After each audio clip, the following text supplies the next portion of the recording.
Sir నమస్తే sir. నమస్కారం అండి. సో జగన్మోహన్ రెడ్డి పీడ విరగడై సంవత్సరం అవుతుంది, సంబరాలు చేసుకోవడానికి పవన్ కళ్యాణ్ గారు పిలుపునిచ్చారు. సో మరి మీరు ఎట్లా ఫీల్ అవుతున్నారు ఈ పిలుపుకి? ఆంధ్రప్రదేశ్కి పట్టినటువంటి గ్రహణం ఆ రోజు వీడిపోయింది. నిజంగా ఎన్నో దుర్మార్గాలు, ఎన్నో దుశ్చర్యలు, ఎలాంటి అభివృద్ధి లేకుండా సంక్షేమమే పరమావధిగా భావించి రాష్ట్రాన్ని సర్వనాశనం చేసినటువంటి ఒక రాక్షస పాలన అంతమైన రోజు. అలాంటి సుదినం, ఎందుకంటే అంతమైందంటే మన సుదినమే కదా. ఈరోజు వాళ్ళు ఎన్నో కళలు కంటున్నారు, మేము ఉంటే అవి చేసేసామని చెప్పి వాళ్ళు చెప్తున్నారు, వీళ్ళు చెప్తున్నారు. వాళ్ళ సోషల్ మీడియాలో ఎంతో గొప్పగా ఆ పార్టీ చేసినటువంటి కార్యక్రమాలు కానీ ఆ పార్టీ అభివృద్ధి చేసిందట. ఎక్కడ చేసిందో నాకైతే కనపడలేదు. చాలా ఘోరంగా దోసేసుకున్నారు. ఎందుకబ్బా, కొత్తగా ఏసీ బిగించుకుంటే ఇంట్లో ఓవర్లోడ్ బిల్లుని 3,500 బిల్లు వేశారు. అలాంటి దుర్మార్గమైన పాలన. ఇలా కాదు, ఎన్నో ఉన్నాయి. ప్రతి రంగం మీద కూడా దెబ్బ కొట్టేసి ఏదో ఉచితాల పేరుతో సంక్షేమాన్ని ఇచ్చేసి ఓట్లు కొనేస్తున్నాం. ఇంచుమించులో 30% కొనేస్తాం, మనకు 40% 70%. అందుకని 175 వస్తాను. ఇప్పుడు పవన్ కళ్యాణ్ గారు పీడ విరగడైందని చెప్పేసి సంబరాలు చేసుకోవడం పిలుపునిచ్చారు. సో దానికి ధీటుగా జగన్మోహన్ రెడ్డి గారు కూడా ఇంకొక పిలుపునిచ్చారు. వెన్నుపోటు దినం మనం ఈరోజు జరుపుకుందాం June 4th. సో మరి దానికి ఏం చేస్తారు? June 4th దొంగపోటు దినం, ఆ దొంగల దినం, దొంగలు అంతమైపోయినటువంటి రోజు అది. కాబట్టి అంటే వాళ్ళ గురించి వాళ్ళే అనౌన్స్ చేసుకున్నారంట. అంతే వాళ్ళ గురించి వాళ్ళే దొంగపోటు దినం అని కొత్తగా ప్రవేశపెట్టాడు. ఈయన కొత్త పథకాలు పెడుతున్నాడు ఈ మధ్య, కొత్త పేర్లు 2.2 అని. ఆలోచన లేనటువంటి వ్యక్తి, పరిపాలన చేతకానటువంటి వ్యక్తి. అన్ని రంగాలలో ఆలోచన ఉండాలా, అన్ని రంగాలపై పట్టు ఉండాలా, అన్ని రంగాలని అభివృద్ధి చేసుకుంటూ ముందుకు సాగాల నాయకుడు అనేవాడు. ఎలాంటి అవగాహన లేకుండా హఠాత్తుగా వచ్చినటువంటి అధికారం. ఇప్పుడు అనుకోలేదు అతను అలా వచ్చేస్తుందేమో అని. ఏం జరిగిందంటే అక్కడ సింపతితో పాటు కుర్రోడు, యువకుడు, వాళ్ళ నాన్నగారు ఎప్పుడో ఈయన చిన్నప్పటి నుంచి రాజకీయాల్లో ఉన్నాడు కాబట్టి చాలా రాజకీయ చతురత నేర్చుకుని ఉంటాడు, అవగాహన ఉంటుంది. కుర్రోడు పరిగెత్తుతాడు, ఫాస్ట్గా వెళ్తాడు అభివృద్ధులు అని చెప్పేసి కొత్తగా విడిపోయిన రాష్ట్రం ఒకటి, ఇప్పుడే మెల్లిమెల్లిగా తేరుకుంటున్న రాష్ట్రం ఒకటి.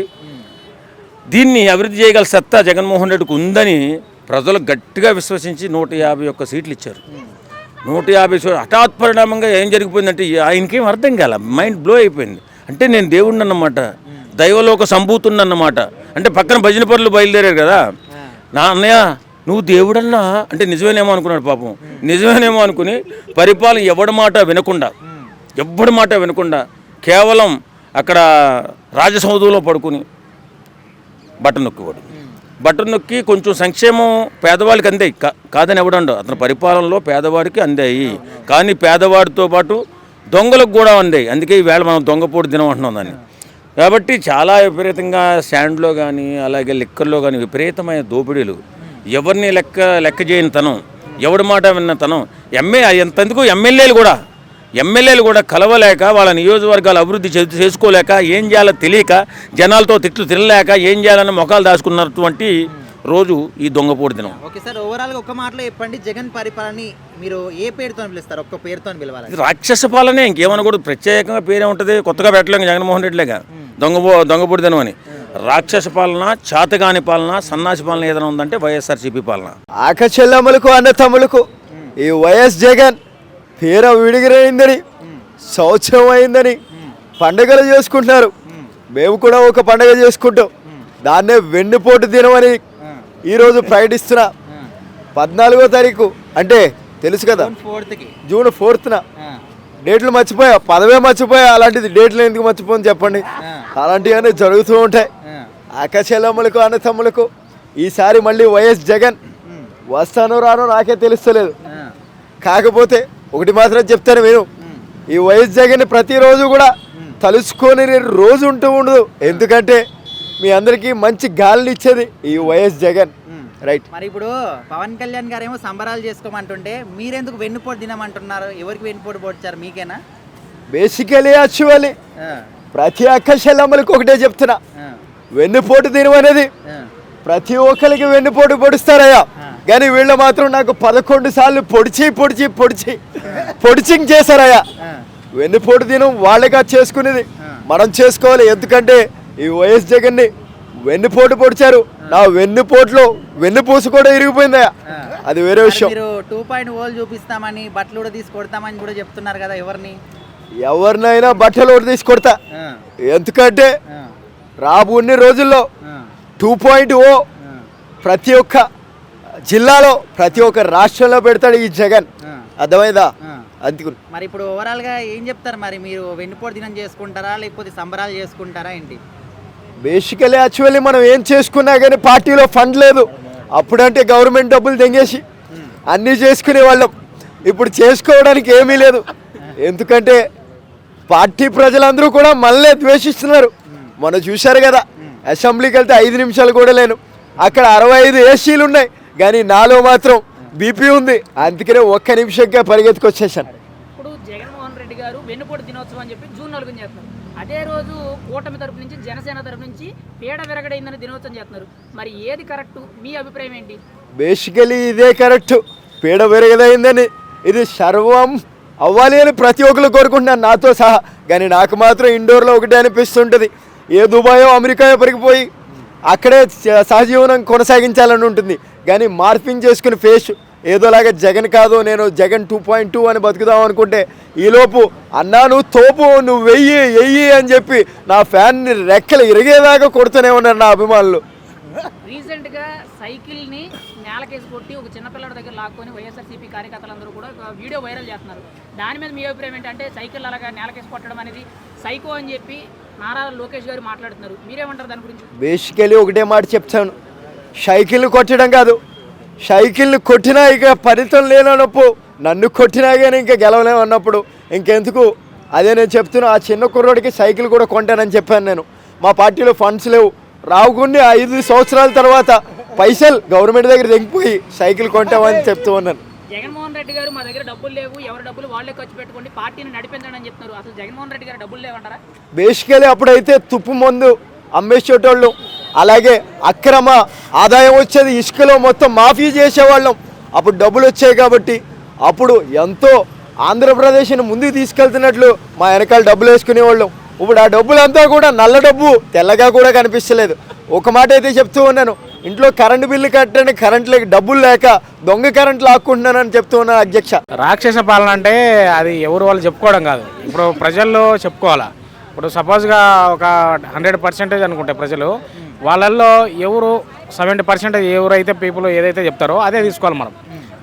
వ్యక్తిగత అభిప్రాయాలు ఎవరి తీసుకోకూడదని నా అభిప్రాయం. ఓకే, ఇప్పుడు పవన్ కళ్యాణ్ గారేమో సంబరాలు చేసుకుని పిలుపునిచ్చారు, దానికి జగన్మోహన్ రెడ్డి గారు వెన్నుపోటు దినం మనం జరుపుకుందామని చెప్పేసి వాళ్ళ పార్టీ వాళ్ళకి పిలుపునిచ్చారు. సో దానికి ఏం చెప్తారు మీరు?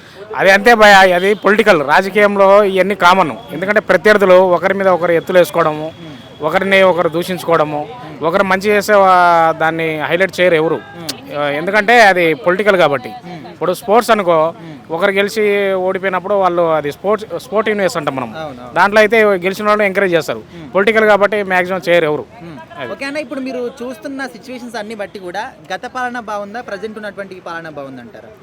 ప్రజలకైతే పీపుల్ అనే పదే వాళ్ళ అభిప్రాయం ప్రకారము గత ప్రభుత్వం కూడా చాలామంది లైక్ చేశారు. ఇప్పుడు ఏంటంటే 1 year కూడా అయింది, ఇంకా ఉంది కాబట్టి ఇంకా మనం చెప్పలేము. వాళ్ళు చేసిన కంటే వీళ్ళు ఎక్కువ చేయొచ్చు, వాళ్ళకంటే ఇంకా తక్కువ కూడా చేయొచ్చు. మనం అప్పుడే డిసిషన్ చెప్పలేము భయ్య. అది అంటే గత పాలనలో ఓన్లీ సంక్షేమ పథకాలు తప్ప రాష్ట్రం అభివృద్ధి కానీ నిరుద్యోగులకు ఉద్యోగాలు కానీ కంపెనీస్ కానీ ఏవి రాష్ట్రానికి రాలేవు, రాష్ట్రం అభివృద్ధి కాలేదని చాలామంది అంటున్నారు. వాస్తవమే, అభివృద్ధి అనేది మనం ఎలా చెప్పాలంటే, ఇప్పుడు ఆల్రెడీ జరిగిన ఒకసారి ఒక డెవలప్మెంట్ స్టార్ట్ చేసిన తర్వాత దాన్ని కంప్లీట్ చేసినప్పుడు దాన్ని అభివృద్ధి అంటారు, వాస్తవం అది. కానీ పథకాలు కూడా ఇప్పుడు పేదవాడికి ఏది కావాల్సింది, కూడు గుడ్డ నీడ, అది ఇచ్చాడు జగన్ గారు. దాని తర్వాత డెవలప్మెంట్ అంటే రాజధానులు అనేది 3 రాజధానులు అనేది కొంచెం మైనసే, ఎందుకంటే ఎక్కడైనా కూడా ఒక రాజధాని ఉండాలి. తర్వాత గతంలో కూడా చంద్రబాబు నాయుడు గారు ఉన్నారు 2014లో అమరావతి రాజధాని అనేసి, అప్పుడే శాశ్వత భవనాలు కట్టింటే అసలు ఈ టాపిక్ వచ్చేది కాదు. ఎందుకంటే ఎవరికైనా ఒక రాజధాని అనేది ఉండాలా, ఒక రాష్ట్రానికి ఆ రాష్ట్రం ద్వారానే ఆ రాజధాని ద్వారానే పేదవాళ్ళ నుంచి పెద్ద పెద్ద బడాబాబుల వరకు అందరికీ కూడా అంటే రాజకీయ నాయకులు కానీ పారిశ్రామికవేత్తలు కానీ అందరికీ కూడా ఉపాధి అవకాశాలు ఉంటాయన్నమాట. కాబట్టి రాజధాని అనేది కంపల్సరీగా ఒక చోటే జరిగితే అది బెటర్ అనమాట. పవన్ కళ్యాణ్ గారు సంవత్సరం ముందే ఊహించారు, ఎలక్షన్స్ రాకముందుకే ఊహించారు ఈ రోజు ఖచ్చితంగా వస్తుందని చెప్పేసి. దాని గురించి ఆయన సంవత్సరం కింద చెప్పారు జగన్మోహన్ రెడ్డి పీడ విరగడైందని చెప్పేసి. ఇప్పుడు ఈ సంవత్సరంకి చేసుకోవాల్సిన సంబరాలు అనేటివి మెయిన్ మనం రాక్షస పాలన అంతం అని చెప్పేసి ఒకటి, సెకండ్ నియంత పాలన అంతం అని చెప్పేసి, మూడు ఇది కొంతమందికి నొప్పిగా ఉన్నా కూడా హల్లెలూయా పాలన అంతం అని చెప్పేసి. ఎందుకంటే తను వచ్చాక సేమ్ రాజశేఖర రెడ్డి లాగానే తిరుమలని నాశనం చేద్దామని చెప్పి పట్టుకున్నాడు. తిరుమలని నాశనం చేసిన రాజశేఖర రెడ్డి ఏమయ్యారో అందరికీ తెలిసింది. ఆ పని చేశాక కూడా తన కొడుకు తెలిసి కూడా మళ్ళీ తిరుమల మీద చేయి పెట్టాలని చెప్పి చూసిండు. అదే పని ఇప్పుడు ఎలక్షన్స్ కనిపించింది. ఇప్పుడు కూడా తిన బుద్ధి వచ్చింది చెప్పేసి మనకైతే అనిపించట్లేదు. ఎందుకంటే తన వీడియో మనం చూస్తూనే ఉన్నాం.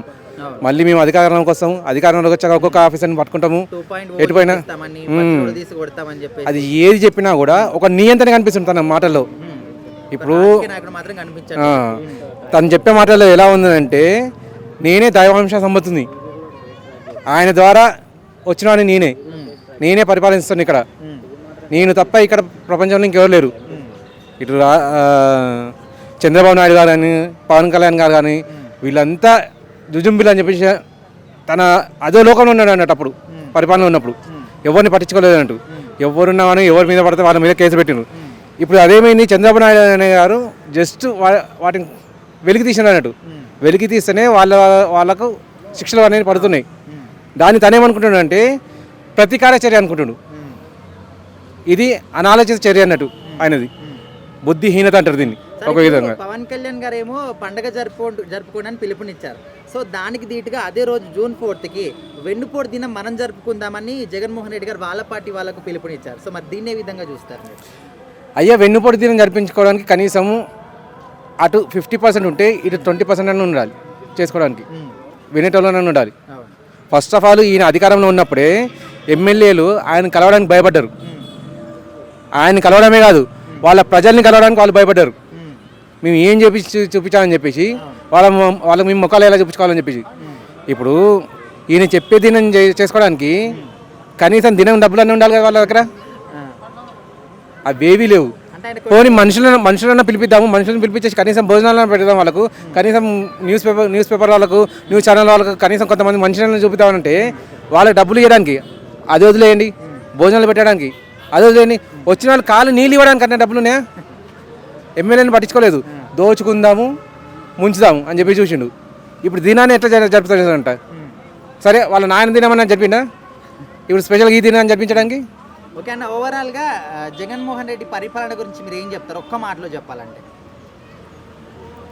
ఆలోచన రహిత పరిపాలన, అంతే, క్లియర్. రాక్షస పరిపాలన అంటే కూడా రాక్షసుడు రావణ బ్రహ్మణుడు, తను స్వర్ణ మందిరాన్ని నిర్మించిండు, స్వర్ణ శ్రీలంక చేసిండు, తిను కూడా చేయాలని కూడా చేసేవాడు. ఆలోచన రహిత మంత్రి, ఆలోచన రహిత ముఖ్యమంత్రి, ఆలోచన రహిత మనిషి. ముఖ్యంగా తండ్రిని చనిపోయినా కూడా ఆ రాజకీయాలతో పైకి వచ్చినవాడు, అంతే.